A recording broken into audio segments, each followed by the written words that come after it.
Türkmen doğalgazı İran üzerinden Türkiye'ye iletilecek. Türkmen doğalgazının İran üzerinden Türkiye'ye iletileceği belirtildi. Enerji sektöründe işbirliği yapmak, Türkmenistan'ın uluslararası ekonomik ilişkilerinin önemli bir yönünü oluşturmaktadır. Ülkenin dış politikasının öncelikli hedeflerinden biri de dünya devletleri, özellikle yakın komşularla dostluğa, karşılıklı saygıya ve güvene dayalı ilişkileri her açıdan geliştirmektir. Bu bağlamda İran İslam Cumhuriyeti ile çok yönlü işbirliğine özel önem verilmektedir. Daha önce bildirdiğimiz gibi bu yıl Temmuz ayında yapılan toplantının sonuçları doğrultusunda önemli bir anlaşmaya varıldı. Özellikle Türkmen ve İran tarafı her yıl 10 milyar metreküpe kadar doğalgaz alım satımı için bir sözleşme imzaladı. Belgeye göre Türkmen doğalgazı swap yöntemiyle İran İslam Cumhuriyeti'nin topraklarından Irak Cumhuriyeti'ne transit olarak gönderilecektir.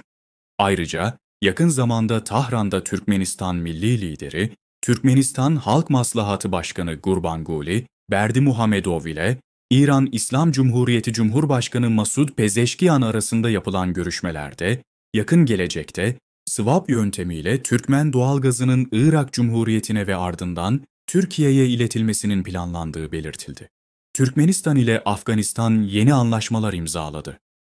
Başkent Aşkabat'ta bulunan Garagum Oteli'nin büyük toplantı salonunda Türkmenistan ve Afganistan heyetleri arasında genişletilmiş bir toplantı gerçekleştirildi. Toplantının sonuçları doğrultusunda karşılıklı ilgi duyulan alanlarda çeşitli anlaşmalar imzalandı. Türkmenistan ve Afganistan heyetlerinin genişletilmiş toplantısının sonunda iki ülke arasında ikili anlaşmaların imzalanması töreni düzenlendi. Bu kapsamda özellikle şu alanlarda anlaşmalar imzalandı.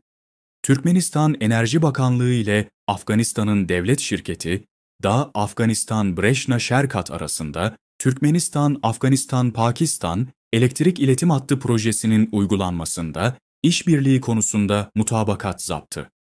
Türkmenistan Bakanlar Kurulu'na bağlı Ulaştırma ve İletişim Ajansı'na ait Türkmen Demiryolları Ajansı ile Afganistan Kamu İşleri Bakanlığı arasında Turgundi Demiryolu İstasyonu'nda inşa edilecek tesisler konusunda işbirliği mutabakat zaptı, Türkmenistan Bakanlar Kurulu'na bağlı Ulaştırma ve İletişim Ajansı'na ait Türkmen Demiryolları Ajansı ile Afganistan Kamu İşleri Bakanlığı arasında planlanan Turgundi-Herat Demiryolu'nun yaklaşık 22 kilometrelik Turgundi-Sanabar kesiminin iş planı, TRPI Pipeline Company Limited, hissedar şirketi ile Afganistan hükümeti arasında Türkmenistan, Afganistan, Pakistan, Hindistan doğal gaz boru hattı projesine ilişkin anlaşma.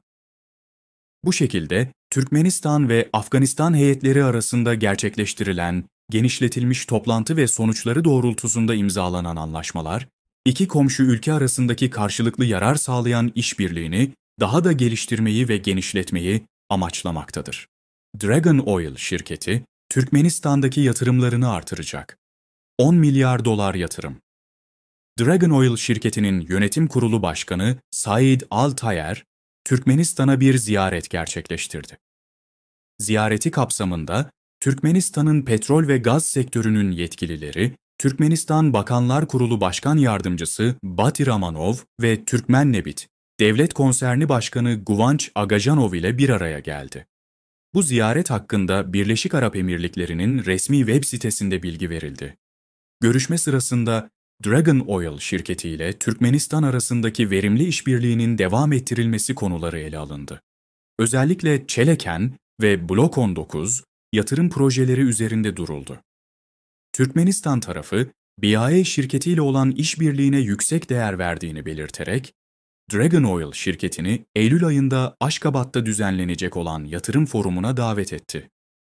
Görüşmede 10 milyar dolardan fazla yatırımın gerçekleştirilmesi ve Çeleken sahasında üretimin artırılması, üretimin 447 milyon varile çıkarılması konularında fikir alışverişinde bulunuldu.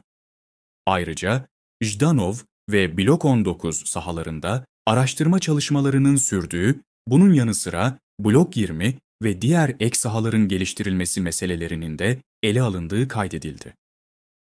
Taraflar, ham petrolün satışı konusunda planları gözden geçirerek, ham petrolün ülke içinde satılmasının daha uygun olacağı konusunda hemfikir oldular.